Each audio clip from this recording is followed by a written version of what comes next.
guys, good morning, happy vlog, happy Tuesday. It is, a little bit after 7:30. I just dropped off Daniel at school. And do you guys ever get signed up, like voluntold by your kids to do stuff, like super last minute?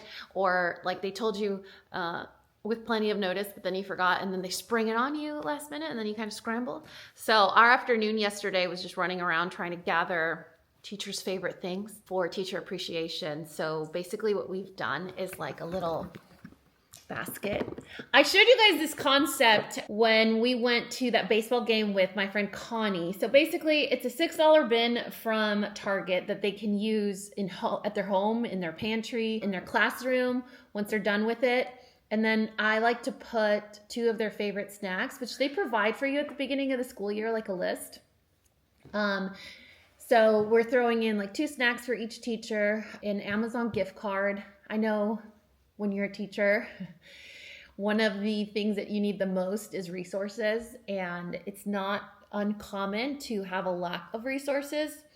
So that's always handy. Whether they want to get something for themselves, that's rarely the case. I remember on the rare occasion that I was thanked with a gift card, it really just went back to my classroom with things that I needed and just, was waiting for the right time to buy. And then this year I did something a little different and I threw in a tumbler for each of the teachers. I do love the concept of a handle, and this is a water bottle that I think as a teacher that's always carrying around a million different things and has a million things going on, it's pretty handy to have a straw tumbler with a handle. So we got each of the teachers a tumbler that's their favorite color, threw it in one of these bins with an Amazon gift card. Amazon does a really good job at making the gift cards look really special. And then 2 of their favorite snacks. And then each of the boys wrote a sweet message to each of their teachers. We're gonna wrap these up. I've already done 2, and Daniel has a little poetry function at his school today. So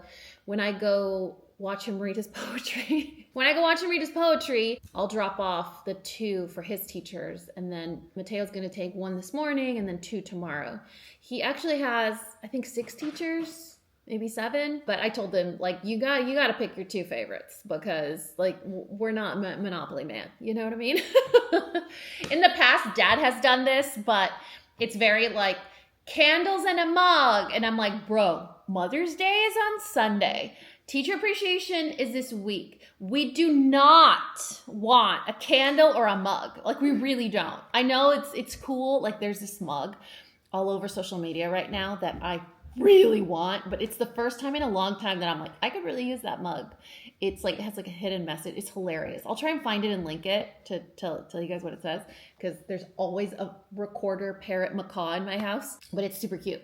But I was telling the boys, like, when we were shopping for their teachers, I'm like, no candles, no mugs. Seriously, you guys, no candles, no mugs. Like, I'm raising future men of America here. They're going to have a wife or a girlfriend at some point, and they're not going to want a mug and a candle, okay? I feel strongly about this. Like, if I ran for office, that would be one of my causes. So we're doing the same thing we did last time with the cellophane. I was telling Mateo, I'm like, I find it really difficult to wrap gifts this way, and I don't know why I continuously choose to do this to myself. It just looks so pretty, but it's very difficult. It looks easy. All right, let's do this. It's just once you tuck in the flaps, everything else just comes together. But it's the tucking process that it's like, ooh, it makes me want to call my therapist. And there you have your teacher appreciation Easter basket. That feeling you get when you walk through the door after dropping off your last coconut. You know what I mean? Like, they're all in school. I mean, if you get to go to work, I bet that's a whole other different feeling. But like for me, I have to come home. I'm like, oh God, I'm at home. I have to make the hard decision. Do I get some work done? Do I have a doctor's appointment today? Do I have therapy? You gotta just really be organized and an adult and all of that stuff. Like right now, I'm getting an acai bowl. If I told you guys, oh my gosh, I almost dropped something. If I told you guys the stressful afternoon we had yesterday or evening. Anyway, just getting home and that feeling of like, oh. I mean, Mateo's at that age where he's like, he's on his phone, or he's reading, or he's doing something, but he's always listening. It doesn't matter if you're in a different floor behind doors, like he's always listening, which is fine. I'm never saying anything like inappropriate, but now that they're with us like full time, it's like, it's a whole other experience. We don't get that like break recharge moment of like, Parker and I go on date night or whatever. There's no break in between. And it's really nice, you know, because like, it's a new routine and we're already used to it, and I'm cooking a lot more often now, which I enjoy, but it's also like twice as many groceries, twice as much laundry, twice as much mental stimulation, where I'm like, okay, I'm gonna need to go hide in the closet just for like 10 minutes. That's literally all it takes for me. Also, did you know I'm a grandmother? I don't know how much you've missed, but my son Daniel is 10. And he doesn't like fat, warm, furry, cuddly things like most people, I would say, you know, like cats, dogs, a cute gorilla. Oh, look at a bear's ears. They're so cute. No, he likes reptiles and bugs. Like that just really makes his heart happy. So this kid, God bless his cuteness, because he had the audacity to give Parker and I a presentation with a persuasive speech that he wrote about why we should let him buy a terrarium with praying mantises. So I did what any responsible parent would do, and I was like, I don't know, Parker. I think you should get to make this decision because they're going to live in your office. I mean, read between the lines. You know what I mean? What does that sound like to you? Like, do you want to have bugs in your office? And you know what you got to say.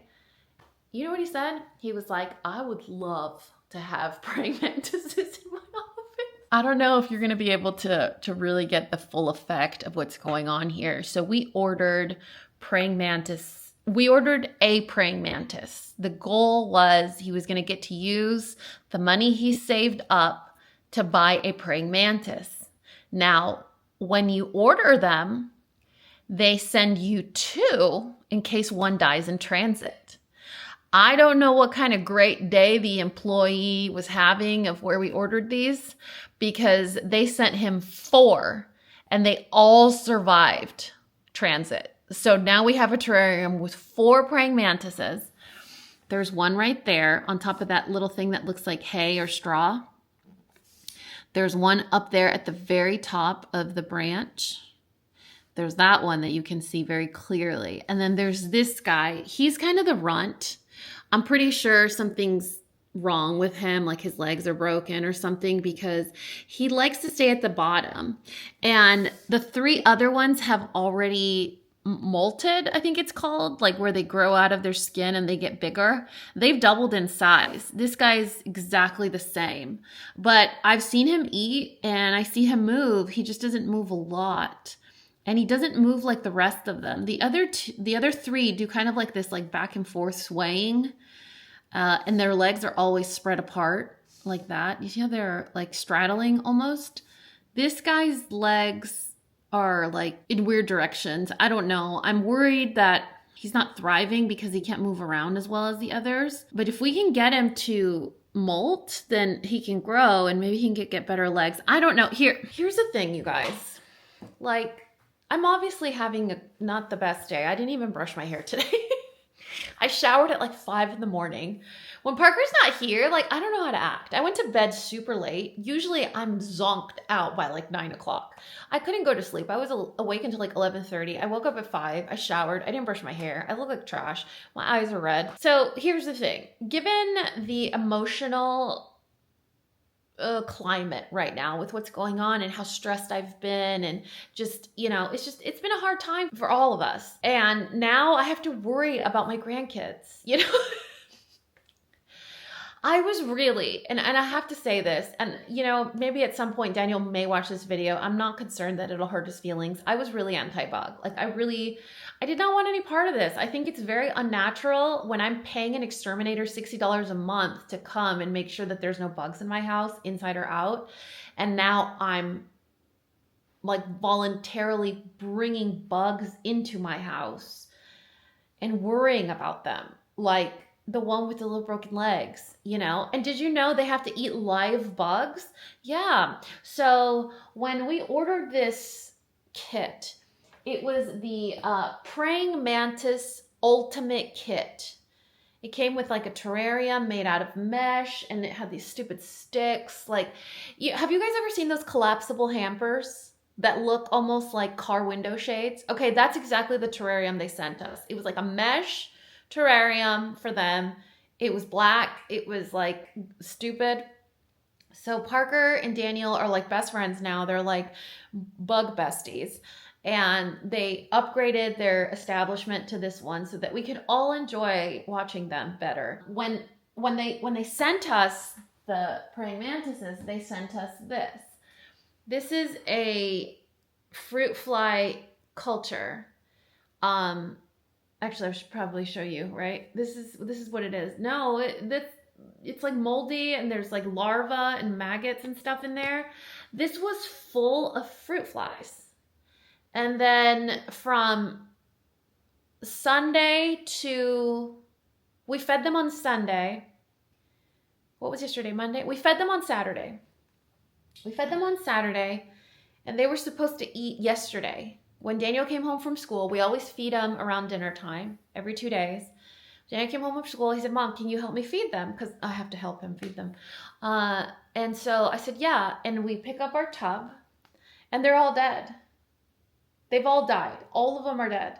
And there's just these squirmy wormies in there that are white. Again, I voluntarily have these inside my home. There's just these squirmy wormies that are in there and no flies. So I'm terribly concerned as a grandmother now because they don't have anything to eat. They have to eat. Like my grandbabies have to eat, and now they're going to starve. And I don't know where the find some fruit flies. Say that 3 times really fast. So I'm like, what are we going to do? And I told Daniel, I was like, hey, when we agreed to do this, like you were supposed to, we were under the impression that you knew when they molted, you know, if they made any sounds, if they needed to be walked, you know, like what the fruit fly cycle is, how to maintain this culture, this fruit fly culture. Like, what do I do to keep it alive? Like, you're supposed to know all of those things. And now we wake up to a bucket of dead flies. They have to be alive for them to eat them. Like, what do we, like, I'm not prepared for this because this isn't a choice I made. I asked you if you were prepared. You said yes. And now we don't have anything to feed them. What are we going to do? So obviously I asked Alexa. I was like, Alexa, where can I find fruit fly? And she's like, oh, your local PetSmart has some. I was like, shut up. No, they don't. So I go on the app because, you know, when I had 4 dogs, I was like a pro on shopping on the PetSmart app. Get on the app. Sure enough, like a mile away at my local PetSmart, they sell buckets of fruit flies.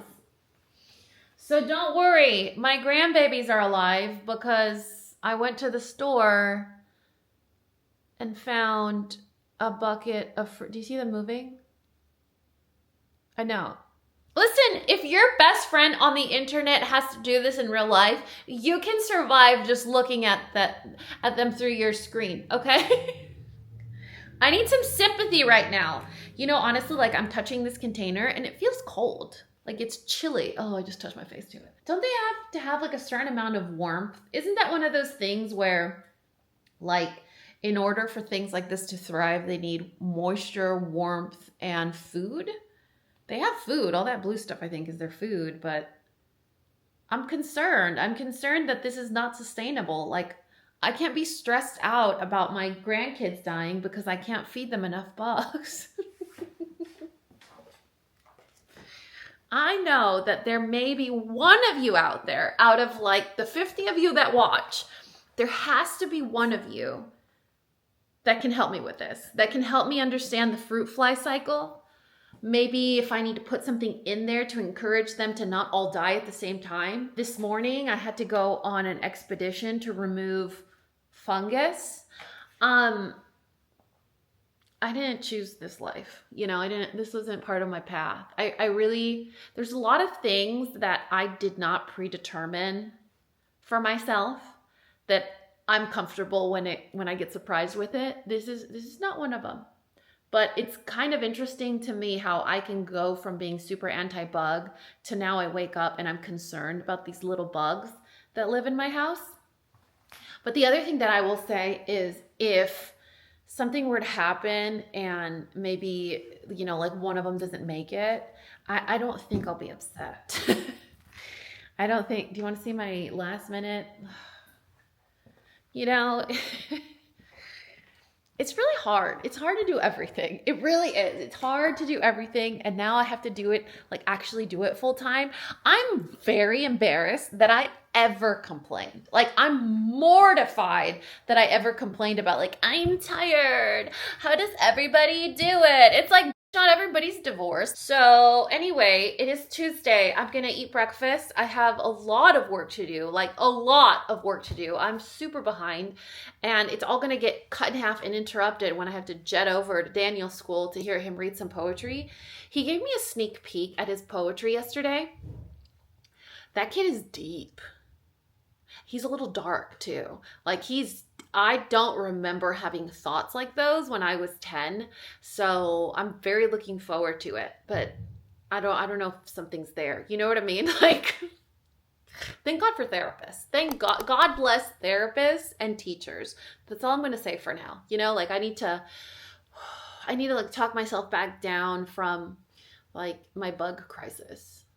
In like my teacher appreciation week. I like to do those things like really thoughtful, but it really stresses me out when I'm like, okay, boys, write in the card so that, you know, like I already drove you to the store. We already bought all of these things. I pre-ordered the tumblers based on their favorite colors. Like I researched, I pulled up their lists of their favorite snacks. I ordered the gift cards.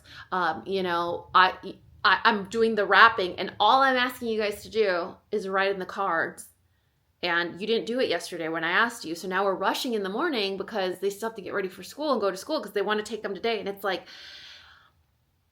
I asked you to do one thing. Like, come on, you guys. And I don't even get mad. It like hurts my feelings. And I'm trying to explain it to them in a way that like a 10 and a 13-year-old will understand. I don't even know how to do that. Like, how do you, they're boys. How can you share with them like, hey, you guys, I don't mind doing this for you, but I'm asking you to do one thing and you're like, I want to get this done so that I can move on with my life because my life doesn't revolve just your teacher appreciation gifts. I still have work to do. I still have, like I had to cancel Pilates today last minute because I completely forgot about this poetry jam and it's at the same exact time. So I'm having one of those seasons in life where I don't belong to myself, but it doesn't feel like it has in the past when we've talked about it where I'm like really upset. I'm really sad. Like I don't belong to myself. I don't have time to myself. This time it's so different because like I see my kids thriving with this routine, with these expectations, with these. So like if my biggest complaint is they didn't write in a teacher's card the night before, but everything else is great, like I really don't have anything to complain about, you know? Yeah, I really shouldn't. I need to give myself grace. I need to give my kids grace. I need to give everybody grace. I need to give you grace for actually coming back to watch these vlogs, even though I take relentless breaks. Sometimes you just need it. You know what I mean?